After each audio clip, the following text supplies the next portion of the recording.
after my election, I am visiting India. It's almost precisely exactly to the same date, 1 year later. And within that short period of time, a lot of that cooperation has continued to advance further.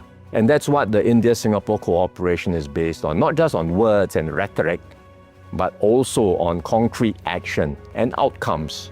And I believe in this very turbulent world that we are in, since then we've signed an MOU and we've made progress across 3 different areas. One, in having a green lane for semiconductor goods, because the semiconductor industry is not just about making the chips.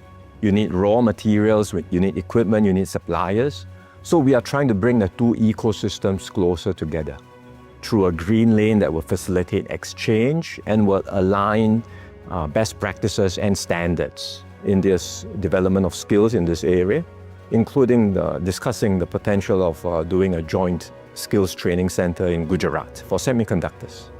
And thirdly, in collaboration around research and innovation, where we have some strengths and we think India potentially can do a lot more, and we will see how we can work together in these areas too. Semiconductors are important in today's economy.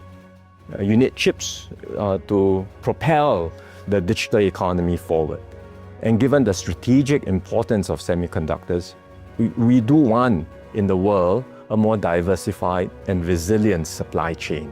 And India can contribute to this. Many of the semiconductor players in Singapore are leading global companies. They make their own decisions. But we do have Singapore suppliers that are part of that semiconductor ecosystem. And they are very keen to see how they can come to India. And that's why even when India now is having a Semicon event, we have a large contingent of Singapore businesses participating in India's Semicon event, because they hope to forge closer links and seize the opportunities that India offers. Contributes to stability, resilience, and shared prosperity in Asia.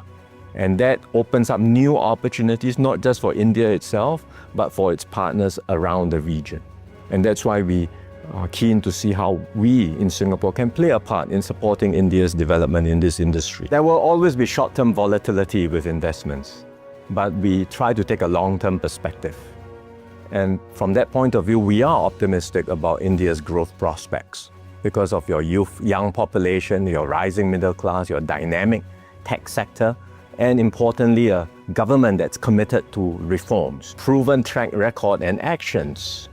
We had a CECA agreement 20 years ago, and now since then our trade has grown by 2.5 times. And as you said just now, Singapore is the largest investor in India, I think for 7 consecutive years. In India, we will continue to have confidence in India's prospects for the future. As to what industries and what areas, well, we have to leave it to the private sector. We provide the overall environment for businesses and investors to come together. And I think there will be many opportunities opening up. From what we understand when we engage businesses and investors in Singapore, there's a lot of interest. For example, in areas like hospitality, advanced manufacturing, sustainability, logistics. So these are all areas potentially where we can see more investment flows coming into India. And we have an interest for both.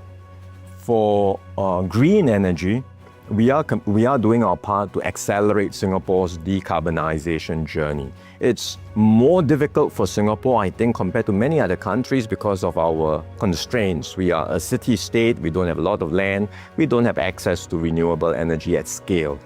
So the decarbonization journey for Singapore will inevitably consist of a portfolio of solutions, no single solution, but a mix of different options for us, including importing green energy from around us, from our neighbors, which we are working on in ASEAN, but possibly low carbon hydrogen, new technologies, be it SMR, or even further out into the future, nuclear fusion, which are safer and could potentially be deployed even in a small city-state like Singapore. So we are just at the stage of building up capabilities to understand these possibilities. So we are working on all of these options. And again, it's an area where we would very much be interested in working closely with India to strengthen our links and collaboration across the range of different options. For food security, And for food trade, we already have very close links. Where food is concerned, we are trying to do some domestic production, but it will be very limited given where Singapore is. So the reality is we will always be importing most of what we eat in Singapore.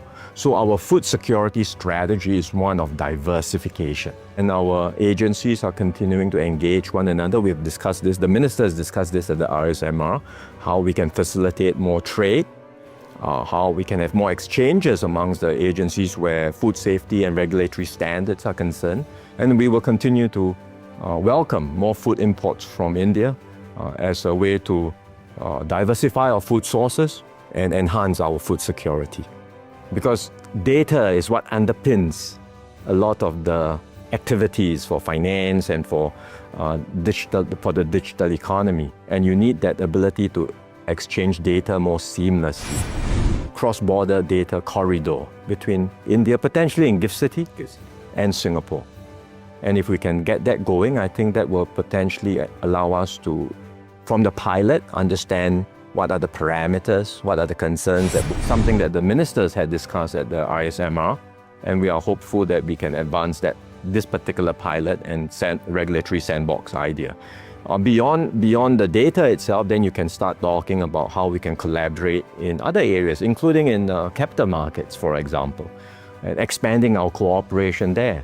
So the nexus between data and fintech it's very close, a very, very close nexus, artificial intelligence, where again, it's underpinned by data, but also on top of that data infrastructure, you have a lot of new applications and new technologies. And that's also an area where the ministers had some discussions, and we hope to see closer collaboration.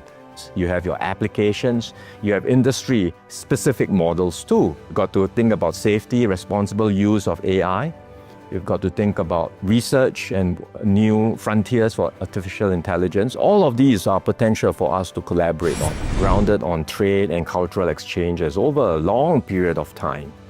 And within that context, the ATIGA is an important part of this overall relationship so that they can reach a mutually acceptable outcome for all parties.